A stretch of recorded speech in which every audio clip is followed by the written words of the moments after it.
Hello बच्चों, आज मैं आपको प्रश्नावली 1.1 के पहले सवाल से शुरू करके बताता हूँ। प्रश्नावली 1.1 का पहला क्वेश्चन, क्या शून्य एक परिमेय संख्या है? क्या आप इसे पी बट्टे क्यू के रूप में लिख सकते हैं, जहाँ पी और क्यू पूर्णांक है और क्यू 0 नहीं है? बहुत आसानी से देखिए, एक्सरसाइज 1.1 पहला क्वेश्चन, क्या शून्य एक परिमेय संख्या है? हाँ, उत्तर हो जाएगा हाँ, शून्य एक परिमेय संख्या है।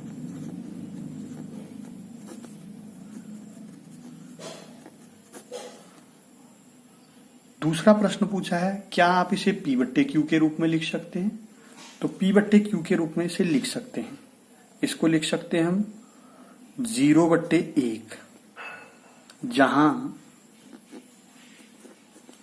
p बराबर 0 है। देखो, p ऊपर है, q नीचे है। p बराबर 0 तथा q बराबर 1 है। तो दोनों आंसर आप एक साथ इसमें दे सकते हैं। और भी इसमें हो सकते हैं, जैसे 0/2 भी हो सकता है, जहां p 0 q 2 हो जाएगा। 0/3 भी हो सकता है, 0/4 भी हो सकता है। तो इसे p बट्टे क्यू के रूप में कई रूप में लिख सकते हैं, 0/1, 0/2, 0/3, 0/4, ऐसे करके आगे को भी लिखा जा सकता है। तो पहला प्रश्न ये हो गया। अब इसी प्रकार से दूसरा प्रश्न है,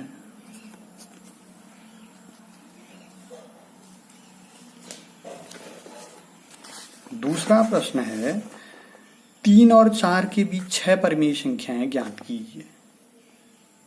3 व 4 के बीच 6 परिमेय संख्याएं ज्ञात कीजिए। बहुत आसान इसे कर सकते हैं। देखिए, 3 व 4 के बीच 6 परिमेय संख्या, 6 परिमेय संख्याएं ज्ञात कीजिए। ये तो प्रश्न है। उत्तर देखिए किस प्रकार से लिखेंगे हम। 3 को हम 3/1 के बराबर लिख सकते हैं। इसमें अंश 3 हो गया, हर 1 हो गया।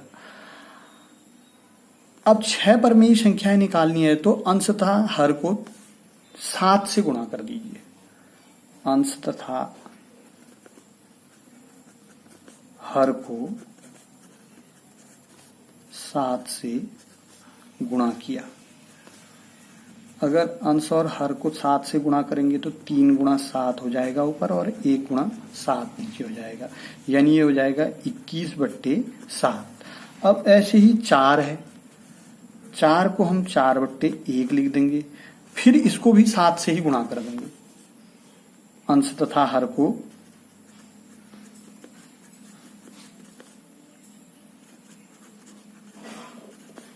7 से गुणा किया तो ये हो जाएगा 4 गुणा 7 और 1 गुणा 7। 4 सत्ते 28, 7 एकम 7। अब आपके पास एक 21/7 है और एक 28/7 है। 21/7 व 28/7 आपको मिली है। अब इसके बीच में आपके पास 21 के बाद 22 आता है, 22/7, 23/7, 24/7, 25/7, 26/7। 6 परिमेय संख्याएं निकालनी है। 2, 2, 4, 5, 1 27/7। 28/7 नहीं लिखना, वो यहाँ है। तो इनके बीच की संख्याएं 21 और 28 के बीच की संख्याएं हमने लिख दी है इस प्रकार। जहां तक मिल रही है वहीं तक लिखनी है। जैसे 6 परिमेय संख्याएं निकालनी है तो 6 धन 1 7 से तब गुणा कर रखा है हमने। तो इसी प्रकार से आपका एक ये भिन्न वाला सवाल है। तीसरा सवाल, 3/5 और 4/5 के बीच परमेय संख्याएं ज्ञात कीजिए। तीसरा 3/5 व 4/5 के बीच परमेय संख्याएं ज्ञात कीजिए।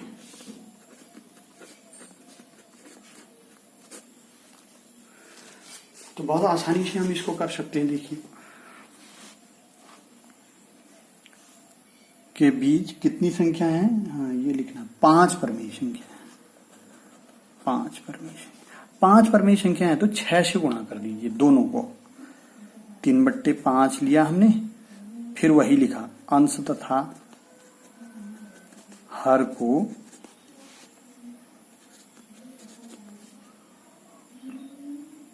6 से गुणा करने पर। अभी हमने 6 क्यों लिया, क्योंकि 5 परमेय संख्याएं निकालनी गुणा करने पर।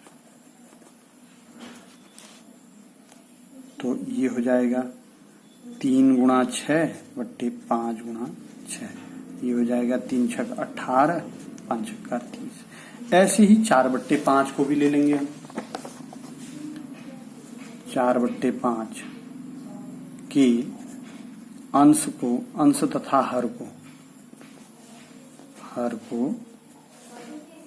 6 से गुणा करने पर। 5 परमेय संख्या निकालनी है, इसलिए हमने 6 से गुणा कर रहे हैं। 4 गुणा 6, 5 गुणा 6, 4 छक 24, 5 छक्का 30। अब आपके पास देखिए, एक तो 24/30 है, दूसरा आपके पास में 18/30 है। तो 18/30 और 24/30 इसके बीच में संख्याएं आपको ढूंढ सकते हैं आप। एक तो हो जाएगी 19/30, अंश और हर दोनों लिखने हैं। 20/30, 21/30, 22/30 और 23/30। 1 2 3 4 5 परमेय संख्या है इस प्रकार। अच्छा, कभी कभी इसमें एक सवाल बदल के आ जाता है, यानी जैसे अभी यहां पर दे रखा है 3/5 व 4/5 दिया है ना। कभी कभी ये ऐसा आ जाता है 4/7 आ गया मान लो यहाँ पर, तो फिर थोड़ा सा ये और बदल जाएगा, पैटर्न बदल जाएगा। मतलब अब क्या करना है, 7 और 5 का पहले लॉसो लेना है। 7 और 5 का लॉसो 35 हो गया, तो इसको भी 35 बनाना है पहले। 3/5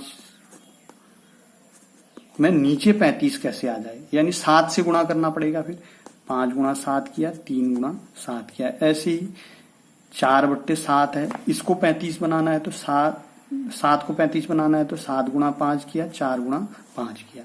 3 सत्ते 21/35 और फिर 4 पंचे 20/35। अब जितनी परमेय संख्याएं बनानी है, देखो हर समान हो गई दोनों में, जितनी परमेय संख्याएं बनानी है उससे एक अधिक लेकर के आपने इन दोनों को गुणा करके फिर प्रोसीजर पहले की तरह का हो जाएगा। तो जब कभी हर अलग अलग हो जाए तो तब आपको ये काम यहां तक करना है। ऐसे ही अब आपका लास्ट सवाल ये मैं बता दे रहा हूं और इसके बाद ये प्रश्नावली खत्म हो जा रही है।